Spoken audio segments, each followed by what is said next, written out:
Tonight we changed the signs over from 2025 to 2026. When we change the signs over, we get quite a crowd, you know, so we'd have the likes of guards going by, ambulance service might be going by. It's a good old crowd, it's a great atmosphere, and the street comes to a standstill. I remember as a young kid growing up, and I remember the ladders going up every year around Christmas and New Year's, and I'd see the Guinness tradesmen, the Guinness painters, or whoever would be involved at the time.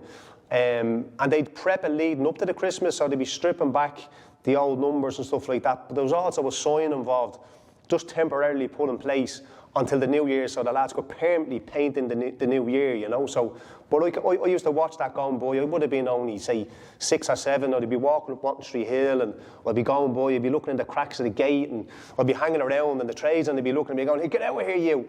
It's strange for me, because to see that as a kid, and now I'm walking here, and actually changing the sign with Robbie every year, it's a nice bit of nostalgia, you know, being a Liberties man through and through, and you know, Robbie's from Dalton's Barn, I'm from Watton Street Flats, so it's a really nice touch for the two of us to be doing the sign every year, you know.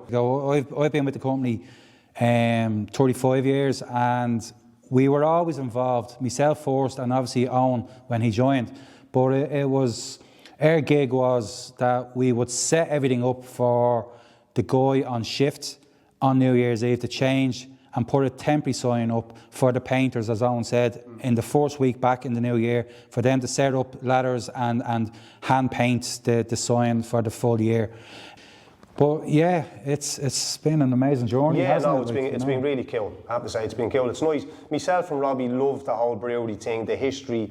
We love working here. We've always had a passion for the history in the brewery, and the fact we get to do one of the last kind of traditions that are on site. It's one of the last kind of fading things that's left. It's manually, because everything is digital, you know. So that we take great pride in that. Yeah, absolutely.